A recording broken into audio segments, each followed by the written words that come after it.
Newish FiiO products, we have the earbud FF3 and the FiiO JD3. I've not heard about these one before, but today we are unboxing these and doing a first impression. And of course, the Tanchjim Zero. Finally, I got the last Zero in my hand.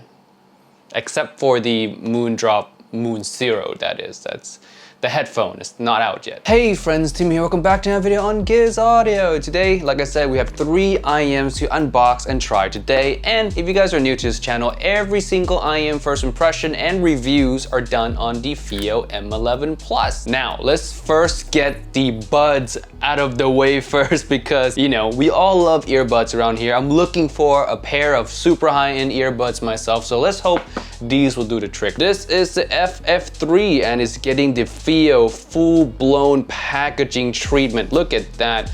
Big box, hard case. Here are the earbuds right in there. FiiO's signature carrying case. And inside we have the accessories, ear tips and an adapter. I kind of like how these ear tips bags are labeled as well. I'm guessing one for bass, one for just a mid-range focus signature, and one for the treble. Just for the sake of simplicity, today we're gonna go with the balance option. Here are the earbuds up close and they are quite well constructed. A bit on the heavy side, but I kind of liking the look. I'm not gonna lie, these are tough. Non-detachable cable, of course. I don't think I've seen earbuds with detachable cables yet. Maybe someone should get on that. These cables though, I really like. I want them to bring this to their IEM line. These feel, yeah, quite nice. Now, let's see how they sound. And today, of course, like I said, I have the M11 Plus, also from FiiO. So in theory, these just sound the best that could possibly sound, you know? FiiO pairing with FiiO and all. Song of choice today is gonna be Kiss Me More, one of my most favorite songs to test equipments on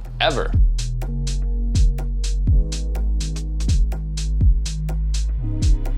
You know what?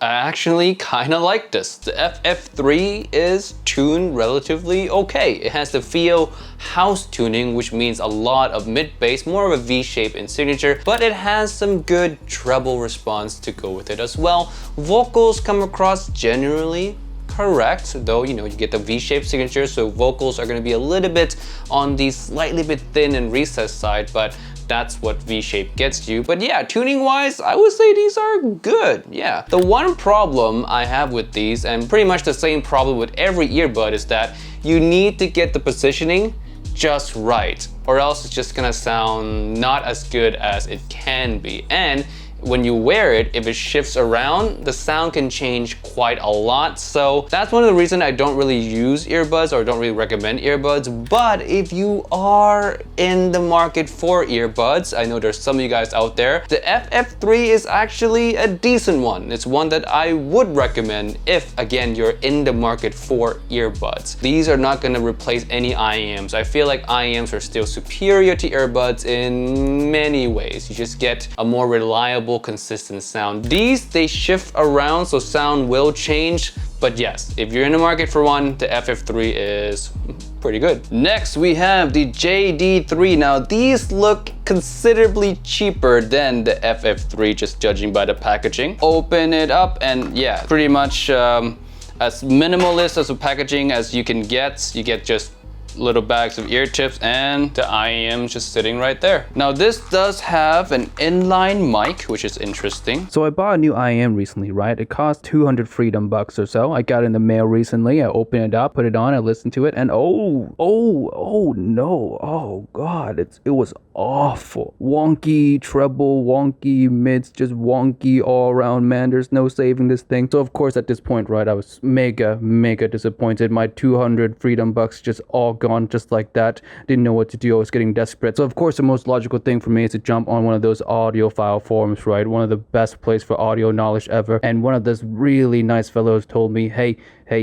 you're listening to it wrong. You have to burn it in first. 200 hours, he says, 200 hours. And I was thinking, wow, man, I'm such an idiot. I should have burned it in for 200 hours before I made a judgment. Oh, so I did exactly what he said. I went to my fireplace, lit that thing up, and just chugged the IEM in.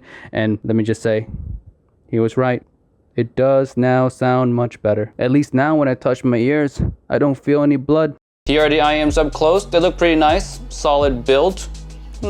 Let's listen to them. Oh, forgot to mention, these are bullet style, so they don't go around your ears, just like that.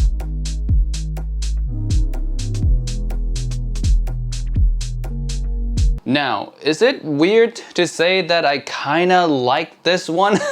I wouldn't say it's my favorite style of tuning, but if it's cheap, depending on how much it costs, if it's around under $30, under $50 or so, I would say this is a solid buy. Not the best buy at the price, I wouldn't go that far. It has a warm V-shaped style signature, the FiiO house sound, but it's nicely done here. Like, I don't hate it. I don't have much to complain about it. I can see 99.9% of regular people enjoying this no problem at all. It's just devoid of any big mistakes anyways for me. Detail level, I would say is good if it's under, like I said again, around that $30 mark. And yeah, the build quality is also nice. Really have nothing to complain. And last but not least, we have the Tanchjim Zero. Yes, finally made it to the one you guys been wanting. Also, when you order the Zero, this comes with it. Nice postcard. Yeah, for those of you who have the waifu postcard collection. Very minimal packaging for a very inexpensive IEM. I forgot how much this cost, but I'm guessing it was around $20 and under. Inside you get an assortment of tips, carrying pouch, and the IEM. Now these are non-detachable cables as well, like the Moondrop shoe. Tangled. Here are the IEMs up close. I would say build quality wise, it's just alright. Nothing that impressive. Not a FiiO for sure, but solid. Cable wise, I like this. No memory, goes all the way down. Light, comfortable, kind of soft. Awesome cable. Now, let's listen to them.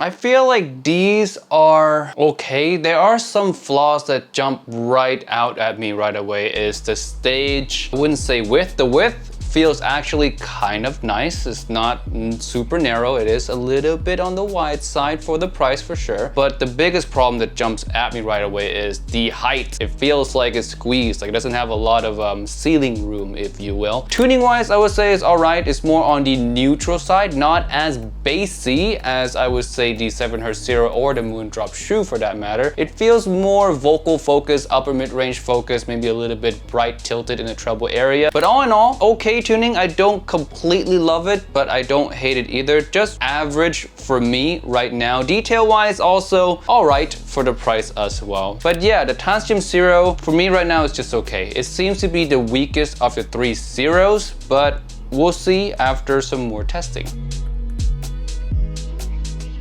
Alright, that is it for this video today. Thank you so much for watching. My favorite one of the day is, surprisingly, I think it's gonna be the JD3 from FiiO. Yeah, although the tuning is completely not my style, I feel like it has the most going for it, at least as a full package. It has the least amount of glaring flaws to it, if you know what I mean. And with that being said, thank you again so much for watching. I'll see you guys in the next video. Subscribe to stay tuned for the review, and I'll see you guys next time. Peace. Bye. でもできる気がする一緒に